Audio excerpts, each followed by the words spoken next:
Hello my dear friends. तो board exam special video series के इस वीडियो में हम डिस्कस करेंगे most important questions of 2 marks. तो जो भी 2 मार्क्स के क्वेश्चंस रियल नंबर के चैप्टर से बनते हैं, जिसके बोर्ड एग्जाम में आने के चांसेस ज़्यादा हैं, उस पे आज हम डिस्कस करने वाले हैं। रूल सेम है, 30 सेकंड का टाइम मिलेगा जिसमें आप अपना वीडियो पॉज कर सकते हैं, सोच सकते हैं और अपना आंसर लिख सकते हैं, अपना सॉल्यूशन लिख सकते हैं। और उसके बाद से फिर 30 सेकंड के बाद हम सॉल्यूशंस पे आएंगे। तो चलिए शुरू करते हैं। Okay, so here is your first question. यहां पर रहा और पहले क्वेश्चन के लिए आपका टाइम स्टार्ट होता है अब। 30 सेकंड्स आपको मिलते हैं। इस 30 सेकंड्स में आप क्वेश्चंस पढ़ेंगे, अपने सॉल्यूशंस को लिखेंगे, सॉल्यूशन निकालेंगे और उसके बाद से फिर 30 सेकंड के बाद we will resume the solution. ठीक है, तो आप वीडियो को पॉज कर सकते हैं, सॉल्व कर सकते हैं। करना खुद से जरूर होता है, सिर्फ वीडियो आपको देखना नहीं है कि सिर्फ सॉल्यूशंस आपको नहीं देखने, करना भी होता है। ठीक है, तो प्लीज करना जरूर। ओके, आई होप आपने सॉल्व कर लिया, आपका टाइम भी खत्म होता है। चलिए अब यहाँ पर क्वेश्चन पे आते हैं। तो ये क्वेश्चन नंबर 1 और सीबीएसई 2016-15 में आ भी चुका है। क्वेश्चन क्या है कि find the smallest natural number by which 1200 should be multiplied so that the square root of the product is a rational number. ठीक है, मतलब किसी किसी नंबर का स्क्वायर रूट कब जो है रैशनल होता है। ठीक है, सबसे पहले हमें ये सोचना होगा। तो आपको याद होना चाहिए कि जब कभी भी हम एक परफेक्ट स्क्वायर का स्क्वायर रूट लेते हैं, जैसे मान लीजिए कि आपने 25 का स्क्वायर रूट लिया, तो 25 का जब आप स्क्वायर रूट करते हो तो आपको मिलता है 5। ठीक है, आप 16 का स्क्वायर रूट करते हो तब आपको मिलता है 4। यानी कि एक परफेक्ट स्क्वायर नंबर का स्क्वायर रूट जो होता है वो एक रैशनल नंबर होता है। क्लियर है? इन द सेम वे अगर आप मान लीजिए कि परफेक्ट स्क्वायर नंबर का रेशियो ले लेते हैं, जैसे 25/16, तो इसका भी स्क्वायर रूट जो होगा वो एक रैशनल नंबर होगा। अदरवाइज कोई भी नंबर हो, मान लीजिए 3 है, चाहे 5 है, चाहे 27 है, these kind of numbers are called irrational numbers. ठीक है, क्योंकि ये परफेक्ट स्क्वायर नंबर नहीं होते हैं। तो इतनी बात आपको समझ में आनी चाहिए। दूसरा, अब क्वेश्चन में थोड़ा सा और समझ लेते हैं कि क्या और डिमांड है क्वेश्चन की।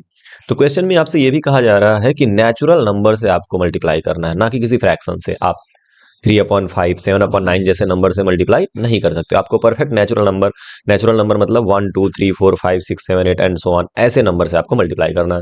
तो इस क्वेश्चन को करने के लिए हमें क्या करना चाहिए? सबसे पहले 1200 का फैक्टराइजेशन करना चाहिए। तो अगर आप 1200 का फैक्टराइजेशन करते हो तो आपको क्या मिलेगा, जरा देखो। ये 2 से कटेगा 600, फिर 2 से कटेगा 300, फिर 2 से कटेगा 150, फिर 2 से कटेगा 75, फिर 3 से कटेगा तो 3 दूना 6 और 3 बचे 15, 25, एंड फिर 5 से कटेगा 5 और फिर 5 से कटेगा तो 1। यानी अगर हम 1200 का प्राइम फैक्टराइजेशन करते हैं तो 1200 कैन बी रिटन एज, दो कितनी बार है? 1 2 3 4, 4 बार है, तो 2 के पावर हम 4 लिखेंगे और मल्टीप्लाइड बाई 3 सिर्फ एक टाइम में है और 5 जो है वो 2 टाइम्स है, तो इसको लिख लेंगे 5 स्क्वायर। ठीक है, अब जो है आगे की बात हमें समझनी होगी कि देखिए, कोई भी नंबर परफेक्ट स्क्वायर कब होता है?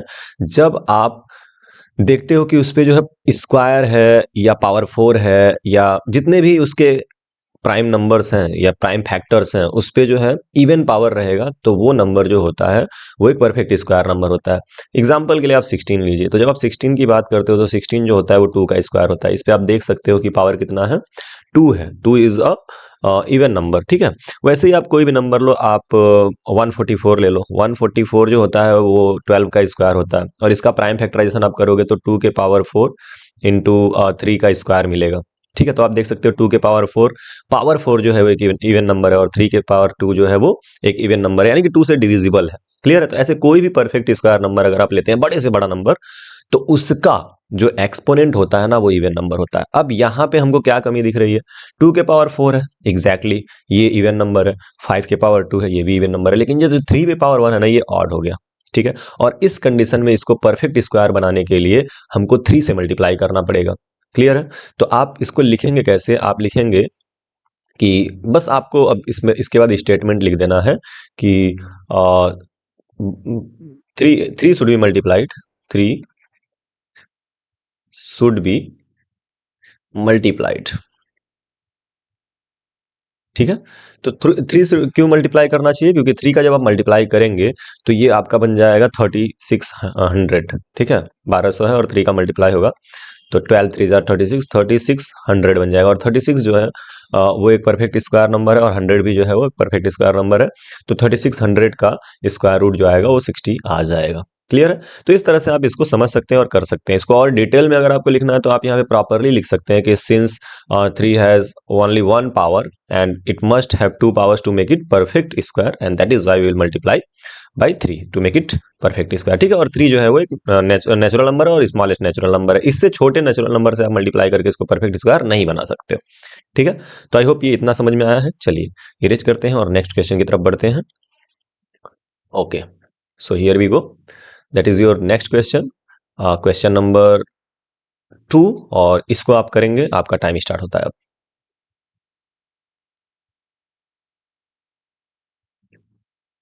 30 सेकंड्स हैं आपके पास, बिल्कुल फास्ट करिएगा।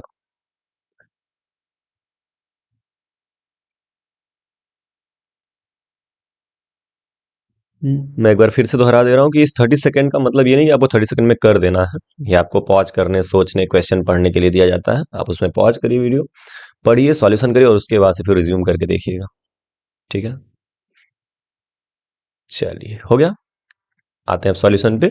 सो यहाँ पर क्वेश्चन में क्या है कि if HCF of 144 and 180 is expressed in the form of 13m-16, मतलब जो इसका HCF आएगा वो इस फॉर्म में लिखा जा सकता है, then find the value of m। बहुत ही इजी क्वेश्चन है, बहुत ही आसान क्वेश्चन है। इसको भी हम प्राइम फैक्टराइजेशन मेथड से करेंगे। सबसे पहले हम 144 और 180 का HCF निकालेंगे। तो HCF निकालने के लिए हमको 144 का क्या चाहिए? Prime factorisation. और 180 का भी क्या चाहिए? Prime factorisation. ठीक है? तो 144 का प्राइम फैक्टराइजेशन देखो यार, 144 अगर आप जानते होंगे तो 144 जो होता है वो 12 का स्क्वायर होता है। ठीक है? और 12 जो है इसको आप लिख सकते हो 2 का स्क्वायर इंटू 3, और इसके पावर पे क्या आ जाएगा? 2। अब ये 2 जो है इन दोनों पे आ जाएगा लॉ ऑफ एक्सपोनेंट के हिसाब से, तो यहाँ पे 2 के पावर 4 इंटू 3 का स्क्वायर हो जाएगा। तो इसको आप डायरेक्टली लिख सकते हो 2 के पावर 4 इंटू 3 का स्क्वायर। अगर आपको ये बात नहीं समझ में आती है तो सिंपली आप इसको फैक्टराइज कर दो। 144 को जब 2 से काटोगे तो ये 72 आएगा, फिर 2 से काटोगे 36 आएगा, फिर 2 से काटोगे तो 18 आएगा, और फिर 2 से काटोगे तो 9 आएगा, और 9 को अगर काटोगे 3, और फिर यहाँ 3 3 4 9, 3 से काटोगे 1। तो आप देख सकते हो 1 2 3 4, 2 पे पावर 4 और 3 दो बार है तो 3 का स्क्वायर। सिमिलरली 180 है, 180 को फैक्टराइज करने के लिए देखो मैं क्या करूंगा, मैं लिखूंगा इसको 18 इंटू 10, लिख सकते हैं ना? 180 है, 18 इंटू 10 लिख सकते हैं, और 18 को आप लिख सकते हो 2 इंटू 3 का स्क्वायर, है ना? 2 इंटू 9, 9 टू जार 18, और 9 का 3 स्क्वायर, और ये हो जाएगा 2 इंटू 5। क्लियर है? अब यहाँ पर 2 दो बार है तो ये हो जाएगा 2 का स्क्वायर, और उसके बाद से 3 स्क्वायर इंटू 5। तो कहने का मतलब 180 को हम लिख सकते हैं 2 का स्क्वायर मल्टीप्लाइड बाई 3 का स्क्वायर मल्टीप्लाइड बाई 5। ठीक है? अगर आपको ऐसे नहीं समझ में आता है तो आप 180 को भी काट लो लाइन से। 180 को जब आप काटोगे 2 से तो ये कितना आ जाएगा? 90। फिर 2 से काटोगे 45, और फिर 3 से 15 3 जार 45, और फिर 3 से 5, और फिर 5 से 1। ठीक है? बट इस प्रोसेस में मुझे थोड़ा सा लंबा लगता है, और इस तरह से अगर आप कर पाओ तो मेंटली इसको कर सकते हो। तो दोनों चीजें जान लो। फिलहाल HCF के लिए हम क्या करते हैं? What we do for HCF when we have prime factorisation. ठीक है? तो उसमें हम लेते हैं lowest power, common highest common factor के लिए हम लोवेस्ट पावर्स लेते हैं, कॉमन लोवेस्ट पावर या कॉमन लोवेस्ट एक्सपोनेंट लेते हैं। तो 2 स्क्वायर और 2 के पावर 4 में 2 स्क्वायर छोटा है तो हम यहाँ पे लेंगे 2 का स्क्वायर मल्टीप्लाइड बाई 3 स्क्वायर, और 3 स्क्वायर दोनों सेम है तो उसमें छोटे बड़े की कोई बात ही नहीं है, आप 3 स्क्वायर ले लेंगे। और यहाँ 5 है, यहाँ 5 नहीं है तो हम नहीं लेंगे। मतलब क्या कि 5 के पावर हम 0 लिख सकते हैं।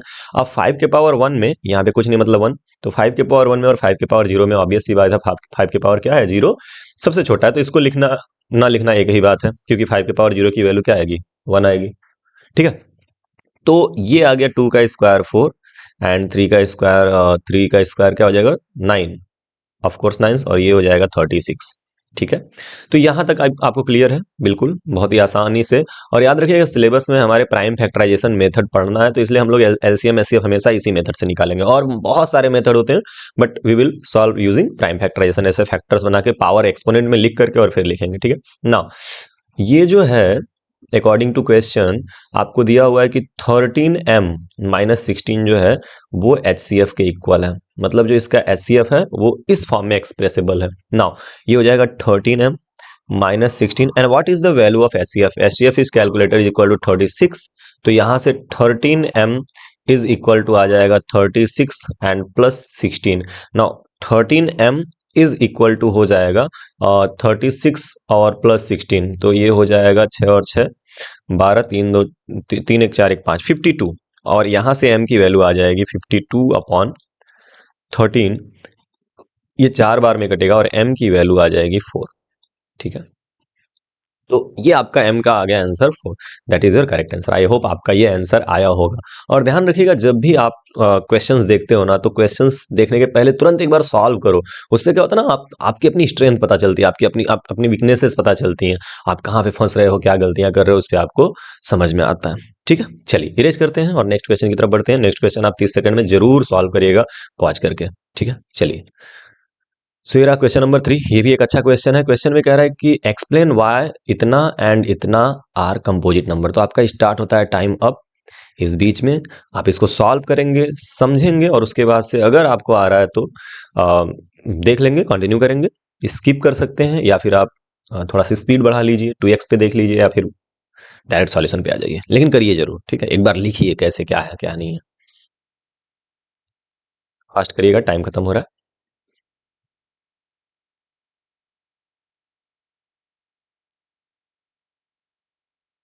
चलिए, आई होप डन। तो यहाँ पर हमारे सामने जो क्वेश्चन है वो क्या है कि explain why 7 into 13 into 11 plus 11 and 7 into 6 into 5 into 4 into 3 into 2 into 1 plus 3 are composite number. ये बहुत अच्छा क्वेश्चन है, रिपीट होता है, 2012 में यहाँ पर आया है, लेकिन कई बार ये रिपीट हुआ है।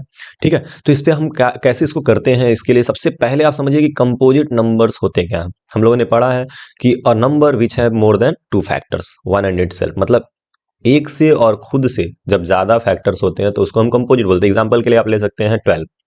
ठीक है, तो ये जो 12 है ना, 12 में आप देख सकते हो इसके कितने सारे फैक्टर्स हैं। पहले तो 1 खुद है, ठीक है, 1 तो सबका होता है, फिर इसके बाद से 2 भी इसका एक फैक्टर है, फिर इसके बाद से 3 भी इसका एक फैक्टर है, फिर इसके बाद से 4 भी एक इसका फैक्टर है ना, 6 भी इसका एक फैक्टर है, एंड 12 खुद एक फैक्टर है। तो 12 के कितने सारे फैक्टर्स हो गए, 1 2 3 4 5 एंड 6, मोर देन 2 फैक्टर्स। तो ये 12 जो होगा ये एक कंपोजिट नंबर होगा।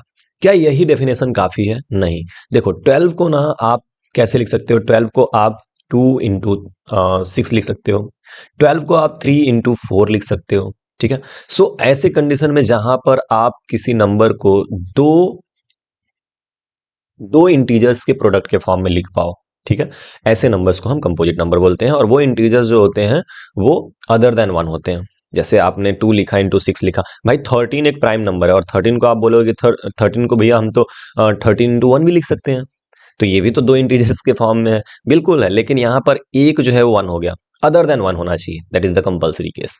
ओके, सो आप इसका सॉल्यूशन कैसे लिखेंगे ये मैटर करता है एग्जाम में। तो सबसे पहले आप लिखेंगे 7 इंटू 13 इंटू 11 एंड प्लस 11। ठीक है, अब यहां पर आप देख सकते हो इस वाले ब्रैकेट में 11 है और यहाँ पे 11 है, ये 11 आप कॉमन करोगे, तो जब इसको कॉमन करोगे तो आपको यहाँ मिलेगा 7 इंटू 13 एंड यहाँ पे प्लस करके 1 मिलेगा, और यहाँ पे बड़ा वाला ब्रैकेट कर लेते हैं। अब ये जो एक्सप्रेशन है ये आपको जाहिर सी बात है कि कोई एक इंटीजर होगा। ठीक है, आप इसको ऐसे लिख सकते हो 11 इंटू कुछ, कहीं पे आप मल्टीप्लाई करके भी लिखते हो और कहीं पर m ले लिया जाता है, लेकिन चलो मल्टीप्लाई करके लिख लेते हैं, तो 13 सत्ते 91, हाँ 91 एंड प्लस 1 यानी कि 92 हो जाएगा ये। ठीक है, यानी कि ये हो जाएगा 11 इंटू 92। अब इसका मल्टीप्लाई करके मत बैठना, मैं तो यहां भी मल्टीप्लाई नहीं करता हूं। ठीक है, मैं बता दूंगा कैसे इसको लिखा जा सकता है, बट चलो कहीं कहीं पे आप मल्टीप्लाई कर सकते हो, जहां इजी हो मल्टीप्लाई कर लो, अदरवाइज इसी को डायरेक्ट एमलेट कर सकते थे बाय द वे। अब आप यहां पे लिखेंगे कि since this is product of two integers, ये दो इंटीजर्स के क्या है, प्रोडक्ट है, तो आप लिखेंगे कि टू इंटीजर्स अदर देन 1, और इन दोनों की वैल्यू में किसी की वैल्यू जो है 1 नहीं है, तो अदर देन 1। और अगर ऐसा हुआ so therefore it is composite, it is composite. आप समझ पा रहे हो? कहने का मतलब ये है कि अगर कोई नंबर दो इंटीजर्स के प्रोडक्ट के फॉर्म में हो गया और वो दोनों इंटीजर्स जो है अदर देन 1 है, तो वो कंपोजिट होगा। चलो दूसरे वाला क्वेश्चन में देखो, दूसरे वाले क्वेश्चन में वैसे ही आप लिखेंगे 7 into 6 into 5 into 4 into 3 into 2 into 1 and plus 3।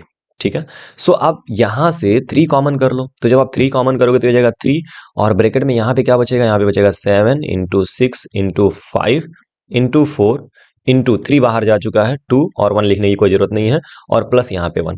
अब मैं एक कह रहा था ना, इसको आप मल्टीप्लाई नहीं करके डायरेक्ट आप यहाँ पे लिख देते हो 3 इंटू एम। ठीक है, where m is equal to, where m is, थोड़ा सा यहाँ पे लिख देते हैं वेयर, यहाँ पे लिखिए वेयर एम इक्वल टू, और ये लिख दीजिए आप 7 into 6 into 5 into 4 into 2 and plus 1। ठीक है, तो अगर आप ये लिख देते हो तो उस कंडीशन में ये m जो है वो क्या है, ये एक्सप्रेशन है, और m जो है एक इंटीजर है, और उसके बाद से आप लिख दीजिए कि सिंस दिस इज, सेम जैसे यहां पे लिखा हुआ है, this is product of two integers. ठीक है, two integers other than one and therefore this is composite, या इट इज कंपोजिट। तो एकदम मेथड देख लीजिए, यहां पर आप इसको प्रोडक्ट करके 1 ऐड करके भी लिख सकते थे, जैसे कि यहां पे लिखा हो, या फिर डायरेक्ट यहां पर जैसे मैंने यहां पे इस पूरी चीज को एमलेट किया है ना, यहां पे आप इसको एमलेट कर सकते थे। तो ये अप टू यू है, आप कैसे करना चाहते हैं। अगर आप प्रोडक्ट करने में कंफर्टेबल हैं तो प्रोडक्ट करने मुझे जरूरत नहीं लगती है, मैं इसको एमलेट कर लेता हूं और फिर लिख देता हूं यार एम कर लो इतना, और ये जो है 2 इंटीजर्स के प्रोडक्ट है, जाहिर सी बात है ये जो एम की वैल्यू आएगी वो एक इंटीजर ही होगी, सो दैट इज वाई मैं यहाँ पे एम लिख देता हूँ एंड काम खत्म। ठीक है, चलिए इरेज करते हैं, नेक्स्ट क्वेश्चन की तरफ बढ़ते हैं। आप चाहे तो इसका स्क्रीनशॉट ले सकते हैं या फिर नोट डाउन कर सकते हैं, नोट डाउन करना ज्यादा बेहतर होता है। चलिए now next, let us move to the next question. So here we go, यहाँ पे आपका नेक्स्ट क्वेश्चन है, और ये भी क्वेश्चन बहुत इंपॉर्टेंट है। इस तरह के क्वेश्चंस आते हैं, आपका नंबर बदल जाएगा, 15 की जगह पे कुछ और हो जाएगा। आपका टाइम स्टार्ट होता है अब, तो आप इसको एक बार करिए, देखिए आपसे होता है कि नहीं होता है, और उसके बाद से 30 सेकंड के बाद we will discuss the solution. Fast करिएगा।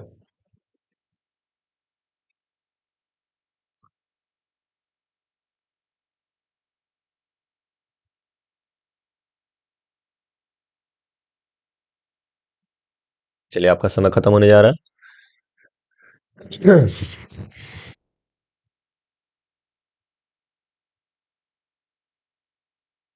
Okay, time is up, now let us see the solution. बहुत शानदार क्वेश्चन है ये, 2 मार्क्स में आता है ये। ठीक है, तो यहाँ पे क्वेश्चन में क्या कह रहा है कि check whether 15 to the power n can end with digit 0 for any n element of n। ये पहले समझ लीजिए n एलिमेंट ऑफ n का मतलब क्या होगा, n एलिमेंट ऑफ n, या इसको पढ़ते हैं n बिलोंग्स टू n। तो ये n जो होता है ये होता है symbol for natural number, natural number. ठीक है, तो ये n belongs to natural number, मतलब n की वैल्यू कोई भी एक नेचुरल नंबर हो सकती है, यानी कि इसका मतलब ये है कि ये 1 2 3 से लगाए कुछ भी इनफाइनाइट तक हो सकता है। ठीक है, तो अगर n की वैल्यू कोई नेचुरल नंबर है, फिर भी ये 15 टू द पावर n जो है वो कभी 0 से एंड नहीं करेगा, दैट इज योर क्वेश्चन। ठीक है, तो इस कंडीशन में आप इसको कैसे सॉल्व करेंगे, कैसे इसके साथ डील करेंगे, तो 2 चीजें आपको ध्यान में रखनी है। पहली चीज ये कि जो 15 है ना, इसका प्राइम फैक्टराइजेशन जो होगा, यानी कि जो भी इसके फैक्टर्स होंगे प्राइम नंबर्स से बन के, सारे सारे के सारे कंपोजिट नंबर प्राइम नंबर से बनते हैं, तो ये जो फैक्टर करेंगे हम, ये आएगा 3 इंटू 5। जाहिर सी बात है 3 भी प्राइम है 5 भी प्राइम है, हमने प्राइम फैक्टराइजेशन कर लिया, ये यूनिक होता है, मतलब इस 15 को आप 3 इंटू 5 के अलावा और कुछ नहीं लिख सकते। ठीक है, पहली चीज ये ध्यान रखनी होती है। दूसरी कि 0 से एंड करने के लिए आपको 2 और 5 का पेयर होना जरूरी है किसी भी फैक्टर में। अगर मान लीजिए मैंने लिखा है 2 इंटू 3 इंटू 5, तो 100% इसका प्रोडक्ट जो होगा उसके अंत में 0 होगा, क्योंकि 2 और 5 का पेयर है यहाँ पे। ठीक है, लेकिन अगर मैं लिखता हूँ 2 इंटू 3 इंटू 7, 100% ये 0 से मतलब इंड नहीं करेगा। रीजन कि यहाँ पे 2 तो है लेकिन 5 नहीं है। और वैसे ही अगर मैं लिखता हूँ 3 into 5 square into 7, it will also not end with the digit 0, इसके यूनिट डिजिट में 0 नहीं होगा। देखो यार, इंड करने का मतलब होता है यूनिट डिजिट, मतलब ये वाला डिजिट, मतलब मैंने लिखा है 2 5 7 9 0, तो ये होता है यूनिट डिजिट, और इसी को बोलते हैं एंड डिजिट। तो अगर सिर्फ 5 है या सिर्फ 2 है, तो ये दोनों के दोनों 0 से एंड नहीं करेंगे, लेकिन हाँ 2 और 5 दोनों है तो उस कंडीशन में 0 से एंड होगा। अब इस क्वेश्चन को आप जरा ध्यान से देखो, जब आप देखते हो तो आपको ये सीधा सीधा पता चलता है कि 15 में 2 नहीं है, और अगर 2 नहीं है सिर्फ 5 है तो ये 0 से एंड नहीं करेगा। सिर्फ 2 है 5 नहीं है तो भी 0 से एंड नहीं करेगा।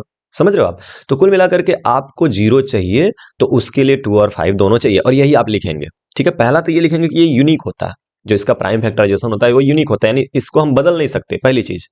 और दूसरी चीज कि इसका प्राइम फैक्टराइजेशन जो है उसमें 5 है, 2 नहीं है। अगर 2 है, मान लेते हैं किसी क्वेश्चन में सिर्फ 2 है, 5 नहीं, तो अगर दोनों नहीं है तो भी 0 सेंड नहीं करेगा। तो इसको लिखने का तरीका क्या होता है, सबसे पहले आप फैक्टराइजेशन करेंगे आप, तो आपने लिखा यहाँ पे 15 power n।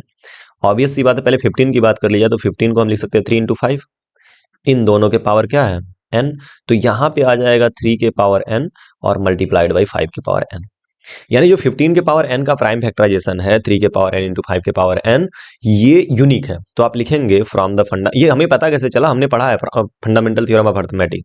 Fundamental theorem of arithmetic ये कहता है कि किसी भी नंबर का जो प्राइम फैक्टराइजेशन होता है वो यूनिक होता है, ठीक है, और हर एक कंपोजिट नंबर प्राइम फैक्टर्स के फॉर्म में लिखा जाता है। बाय द वे, तो हम लिखेंगे from the uniqueness of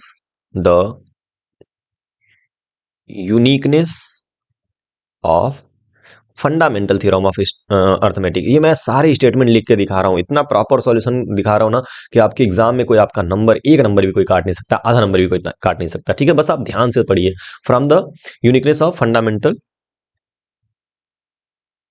fundamental theorem of arithmetic.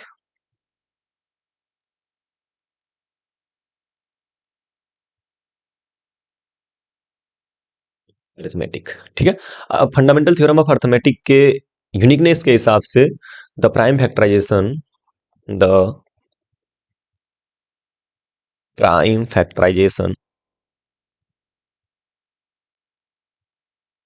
Of 3 to the power n into 5 to the power n is unique, ठीक है, यूनिक। या आप ऐसे भी लिख सकते थे the prime factorisation of 15 to the power n, चलो ये भी लिख लिया जाए क्योंकि उसी का ना कर रहे हैं हम, तो ऐसे लिख दीजिए 15 to the power n is equal to 3 के पावर n इंटू 5 के पावर n इज यूनिक, ठीक है। पहला पॉइंट तो आपका ये होगा एग्जाम में। इसको लिखने के बाद से फिर आप क्या लिखेंगे कि सिंस ये लिखिए, since for ending with digit zero, for ending with digit 0, the prime factorization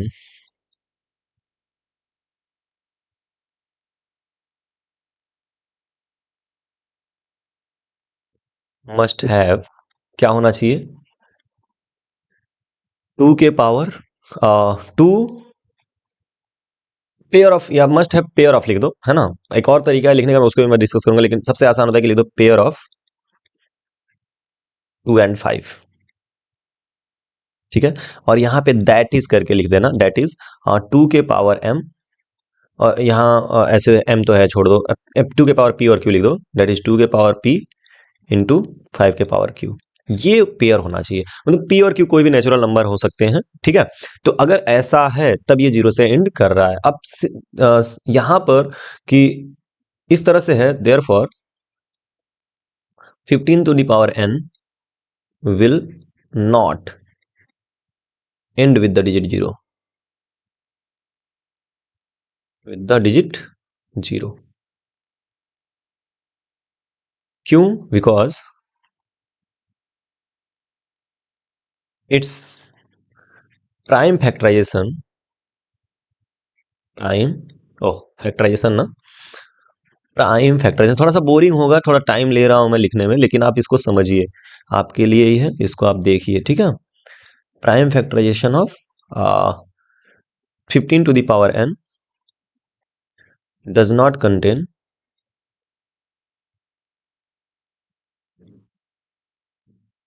pair of 2 and 5।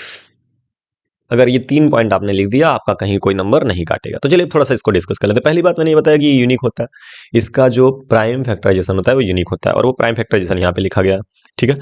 Uniqueness of fundamental theorem of arithmetic क्या कहता है कि किसी भी प्राइम नंबर का जो एक्सप्रेशन का जो फैक्टराइजेशन होता है वो यूनिक होता है, मतलब इसके अलावा और कुछ नहीं हो सकता।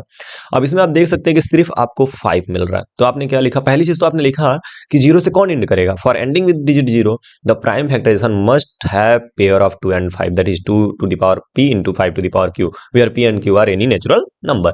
मतलब इन एंडिंग जीरो से करने के लिए आपको 2 और 5 का पेयर होना जरूरी है। ठीक है, अब ये जीरो से एंड नहीं करेगा। क्यों नहीं करेगा भैया? क्योंकि इसके प्राइम फैक्टराइजेशन में 2 और 5 का पेयर नहीं है। It does not contain the pair of 2 and 5, तो पेयर ऑफ 2 एंड 5 मस्ट है। ठीक है, तो ये इतनी बातें आपको मैंने यहाँ पे सिखाई हैं, दिखाई हैं, आप इसको नोट कर लीजिएगा और इसी तरह से एग्जाम में आप लिखेंगे। ठीक है, पहली चीज देखिए, पॉइंट्स आपको क्या क्या याद रखना है। पहला याद रखना है कि uniqueness of fundamental theorem of arithmetic, आप यूनिक हैं, आप खुद एक यूनिक इंसान है। उससे याद रखिएगा कि ये जो कोई भी नंबर होता है ना, उसका प्राइम फैक्टराइजेशन भी यूनिक होता है। दूसरा, जीरो से एंड करने के लिए क्या चाहिए? तो जीरो से एंड करने के लिए पावर्स पे एक्सप्रेशंस में 2 और 5 का पेयर होना चाहिए। और चूंकि यहाँ पर सिंस की यहाँ पर जो नंबर गिवन है वो 2 और 5 का पेयर कंटेन नहीं करता है, therefore it will not end with digit zero. तो I hope idea is clear. Now let us move to the next question. Erase कर रहा हूं मैं इसको। चलिए, अब आ जाइए नेक्स्ट क्वेश्चन पे। ये क्वेश्चन भी सेम क्वेश्चन से मिलता जुलता है, इसमें बस ये एक्सप्रेशन बदला है, बाकी सारी चीजें सेम है। तो इसको एक बार प्लीज सॉल्व करिएगा। आपका टाइम स्टार्ट होता है अब, 30 सेकेंड्स हैं, प्लीज सॉल्व करिएगा और उसके बाद से रिज्यूम करिएगा सॉल्यूशन। इसमें बहुत एक्सप्लेनेशन नहीं दूंगा, रीजन की मैंने आपको समझा दिया, आप पीछे जाके देख सकते हो। मैं इसको डायरेक्ट लिखूंगा, ठीक है, but still I would like कि आप इसको सॉल्व करें।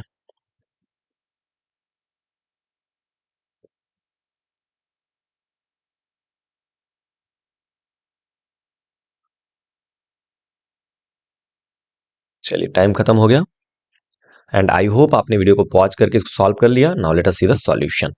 क्वेश्चन में बस कुछ नहीं बदला, बोल रहा है कि so that the number a to the power n can never in with the digit zero of any natural n. वही बात है, of any natural n, number n को हम एन एलिमेंट ऑफ कभी कभी एन भी लिखते हैं। ठीक है, तो जैसे वहां पे था एन एलिमेंट या एन बिलोंग्स टू एन, और यहाँ पे लिख के डायरेक्ट दे दिया कि एन एक नेचुरल नंबर है। ठीक है, तो आप इसको लिखें कैसे, मैं लिखने का तरीका बता दे रहा हूँ, डायरेक्ट सॉल्यूशन दे रहा हूँ। देखो, 8 के पावर एन जो होगा इसको आप लिख सकते हैं 2 का क्यूब, है ना, ये 8 हो गया, और इसके पावर एन। अब एन जो है ये 3 पे आ जाएगा, लॉ ऑफ एक्सपोनेंट के हिसाब से, तो ये हो जाएगा 2 के पावर 3 एन। अब ये देखते ही आप बता दोगे कि भैया ये जीरो से तो एंड कर नहीं सकता, बिकॉज यहाँ पे 5 नहीं है, 2 है, यहाँ पे 5 नहीं है। पिछले क्वेश्चन में 5 था, 2 नहीं था, यहाँ पे 2 है, 5 नहीं है। तो आप क्या लिखेंगे? पहले तो वही लिखेंगे ना कि from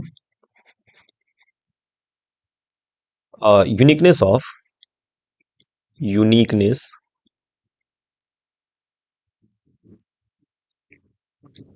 fundamental theorem of arithmetic,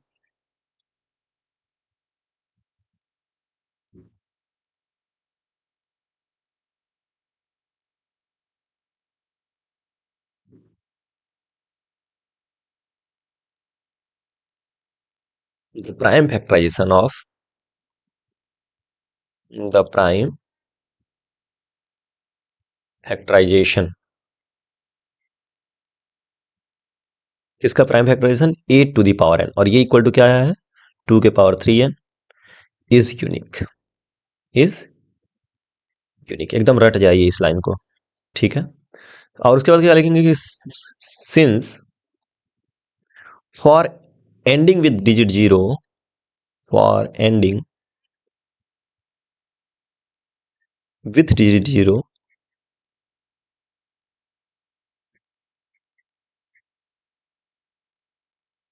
the prime factorization, the prime factorization क्या है? Of 8 to the power n must contain, ठीक है, मस्ट कंटेन होना चाहिए उसमें, मस्ट कंटेन पेयर ऑफ 2 के पावर एन या 2 के पावर पी इंटू 5 के पावर क्यू, या पेयर ऑफ 2 एंड 5 लिख दो पहले।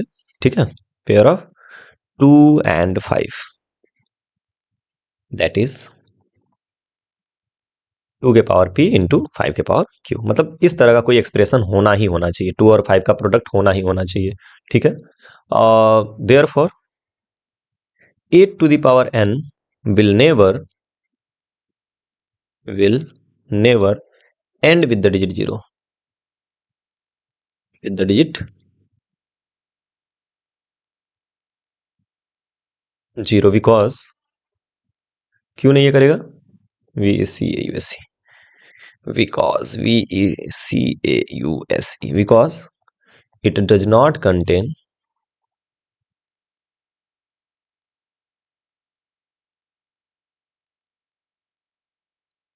पेयर ऑफ 2 and 5 बस, पेयर ऑफ 2 and 5। ठीक है, देखिए कितना अच्छा लग रहा है ना। 8 to the power n will never in with the digit 0। क्यों नहीं करेगा? क्योंकि इसमें 2 और 5 का पेयर नहीं है और इसके पेयर चाहिए ही चाहिए। और यहाँ पे आप देख सकते हो, तो इस तरह से आप लिखिए। सारे 4 लाइन होते हैं, एक तो फैक्टराइजेशन करके दिखा दीजिए, दूसरे में यूनिकनेस बता दीजिए, तीसरे लाइन में आप बता दीजिए कि 0 से इंड क्यों नहीं करेगा, 0 से इंड करने के लिए क्या चाहिए, और चौथे में आप दिखा दीजिए, ठीक है, कि इंड नहीं कर रहा है, देयरफॉर ये 2 और 5 नहीं है, इसलिए 0 से इंड नहीं कर रहा है। ठीक है, तो आप चाहें तो इसका स्क्रीनशॉट ले सकते हैं। चलिए मैं इरेज करके आगे बढ़ूंगा नेक्स्ट क्वेश्चन की तरफ। Okay, now here we go, this is our next question and this is the last one. तो इसको आप करिए, आपका टाइम स्टार्ट होता है अब।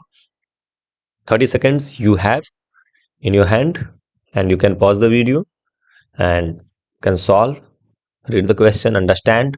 अच्छा क्वेश्चन है। इस क्वेश्चन से रिलेटेड ना न्यूमेरिकल्स या न्यूमेरिकल बेस्ड क्वेश्चन भी आते हैं। ठीक है, नंबर्स दे देंगे और वेरीफाई करने के लिए, तो बड़े आराम से देखिएगा। इस पे मैं एक एग्जांपल भी लूंगा, छोटा सा न्यूमेरिकल एग्जांपल।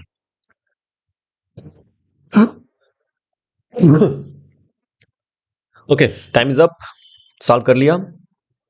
चलिए यहाँ पे डायरेक्ट सॉल्यूशन पे आते हैं। क्या कहा जा रहा है कि if two positive integers p and q are written as p equal to a square b cube and q is equal to a cube b where a and b are prime numbers. ठीक है, जैसे prime factorization है, p का prime factorization a square b का cube है और q का prime factorization a cube b है।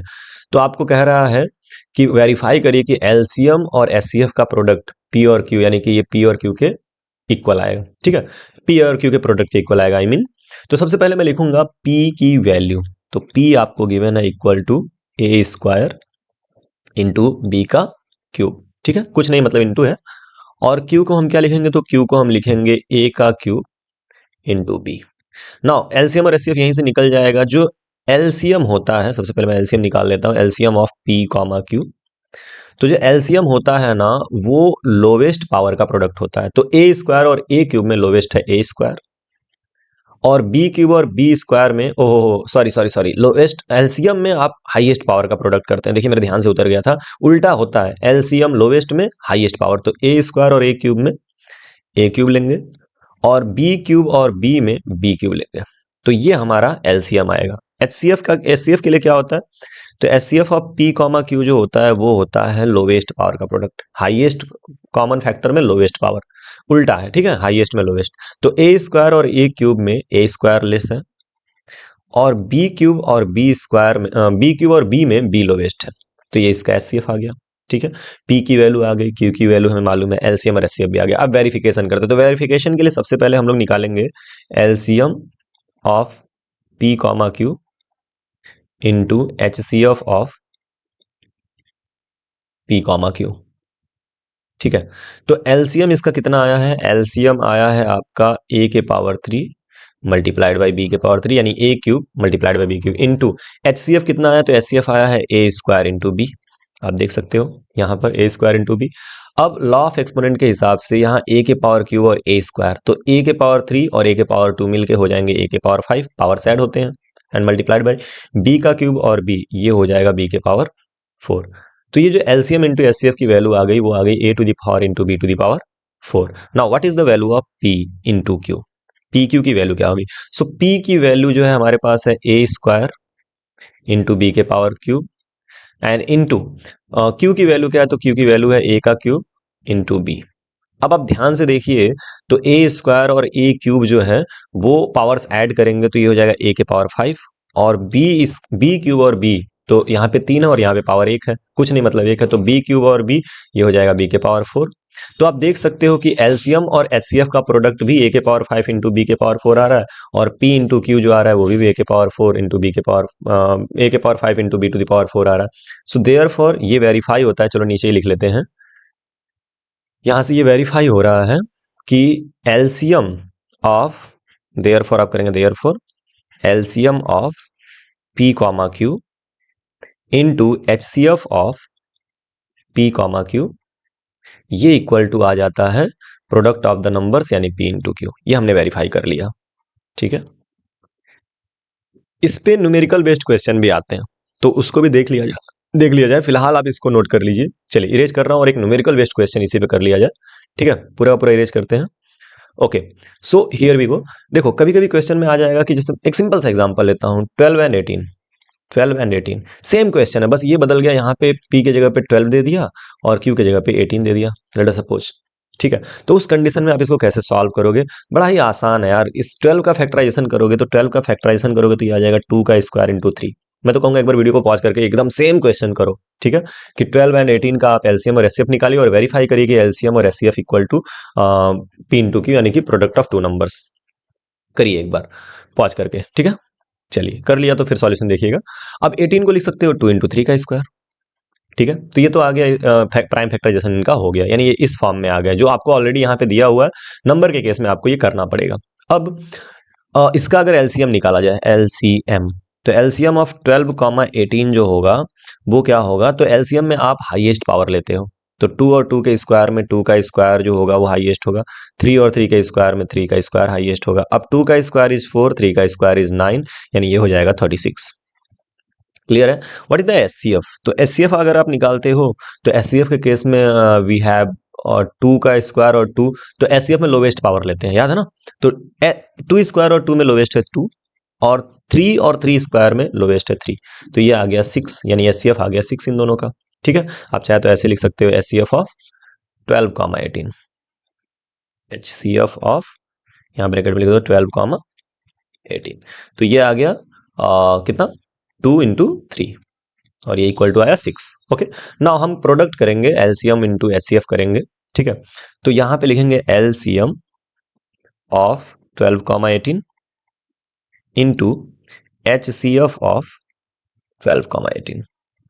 तो जरा इनका एलसीएम और एचसीएफ की वैल्यू रखिए। What is the value of LCM? तो ये हो जाएगा 36, and what is the value of HCF? 6। 6 6 are 36 and 6 3 are 18, 18 plus 3 21। ठीक है, तो ये आ गया 216। एलसीएम और एचसीएफ की जो प्रोडक्ट की वैल्यू आ गई वो आ गई 216। अब देखते हैं दोनों नंबर का प्रोडक्ट करके कितना आ रहा है। तो हम करेंगे नाउ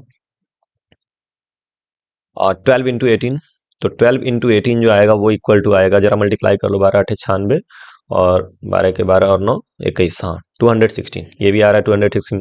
तो आप यहाँ पे लिख देंगे डायरेक्ट, क्या लिखेंगे कि भैया देख लीजिए जो एलसीएम और एचसीएफ है, एलसीएम